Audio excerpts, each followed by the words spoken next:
Welcome, ladies and gentlemen. I'm your host, Dysfunctional's World. I'm your boy Said, aka Mr. Let's Talk. Screaming, let's talk. So what we talking about today? What if I told you? Oh, I like them. Okay. What if I told you? Okay, so What if what I are you told telling the you people? What are you that telling? The greatest rapper, they say, on every list, had his persona from another rapper. Would he still be the greatest of all time? Wait, hold up. You saying, Yeah. what if the greatest rapper of all times, one or two in most people list, one or two in most people list, Top three anyway. okay, let's say top three in just about everybody's list, right? If his persona was someone else's, Yes. oh, we got to break this one down. All right, we all got to right. get all off into this one, all off into it. So your favorite rapper, Notorious B.I.G.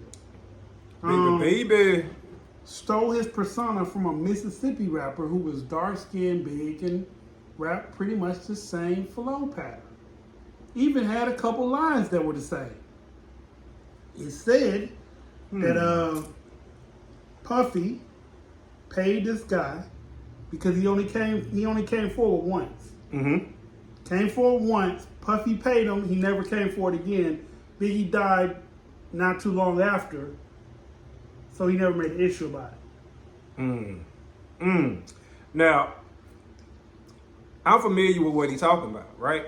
Because I remember, actually, me and one of my brothers talk about this a lot. I don't know why, but because Biggie is our favorite rapper. But Okay. I remember that because initially the claim was that Biggie stole Juicy, the song Right, Juicy, right. He was rapping on Juicy, right? from this particular cat right here, right from Mississippi.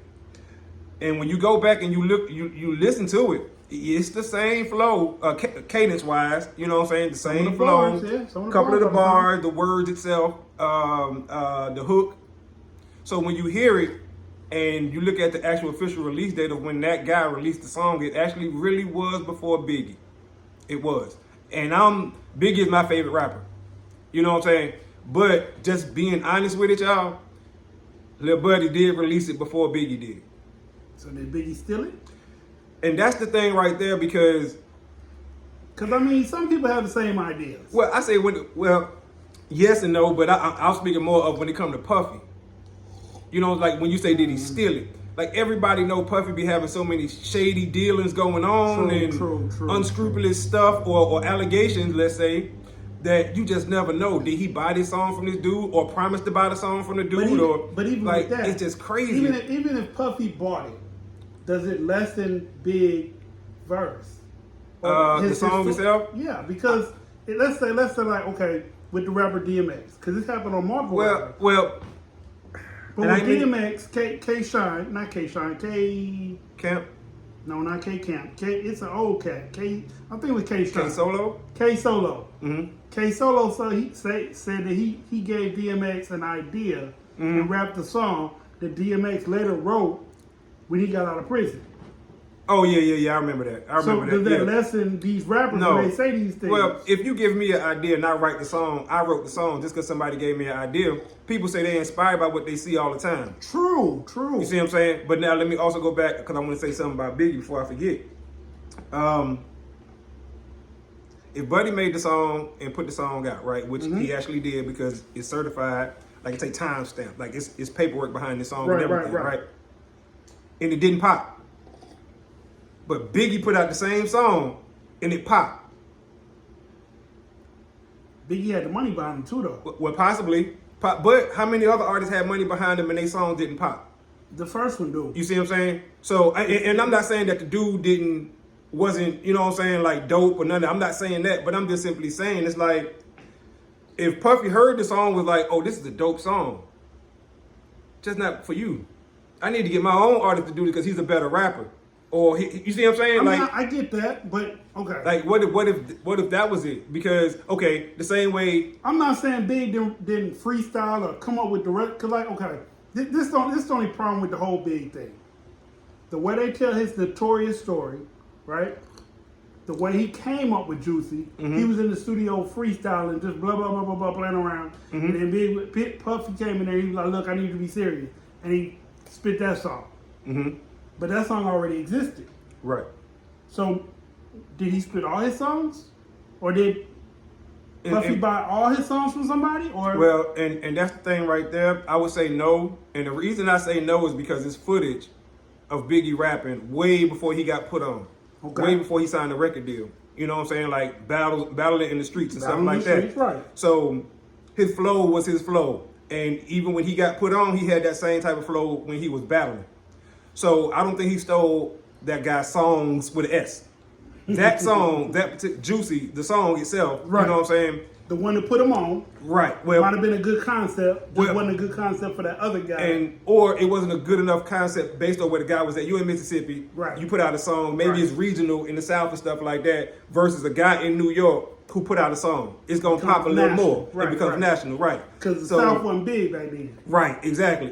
But even now, most artists out of Mississippi who's putting out dope music ain't popping nationally. True. And they're putting out dope ass music because I listen to a lot of people in the South. It's only certain southern regions that get played. Right, and everybody knows this. Tennessee. Yeah, right. New Orleans.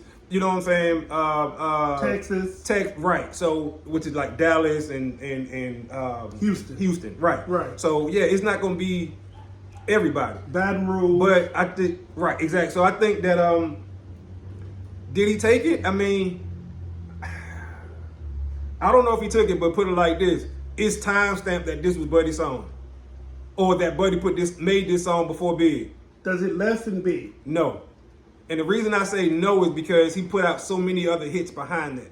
Okay. So, I mean, if that was his only hit, you know what I'm saying, and then everything else was like B level, then you can be like, hold on, you know what I'm saying? But the fact that he came out with multiple hits after this, you got to kind of be like, oh, okay, yeah, at this point I think he's a talented artist. Just like when you said, oh boy, when he gave to me, he gave him an idea. He did. And he went and wrote the song. He did. But now when you listen to when they said Jay-Z took the song from Ice-T, 99 Problems, but ain't one. But the difference on that is when you look at the credits to that song, Ice-T name is in the credits. So Jay-Z gave him credit.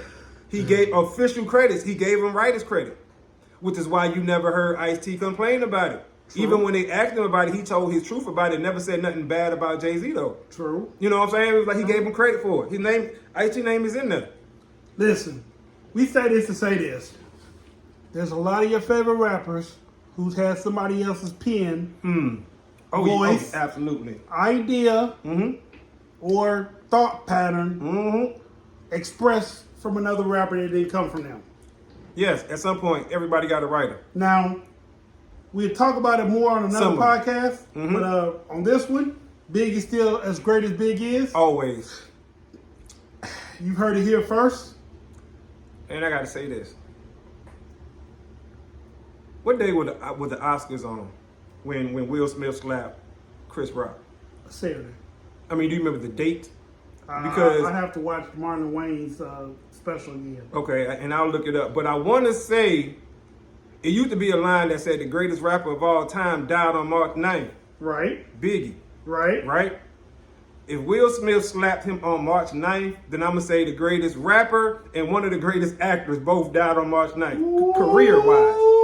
Career. He spit bars. If it was March 9th, I'm not sure the exact date. I got to go back 10th. and look at the date. It might have been the 10th. But every time I think about the Will Smith slap, I'm like, wait a minute. I remember the line, the greatest rapper of all time died on March 9th. And I'm like, wait a minute. Did he slap him on March 9th? Well, the greatest rapper of all time only put out albums every 7 years.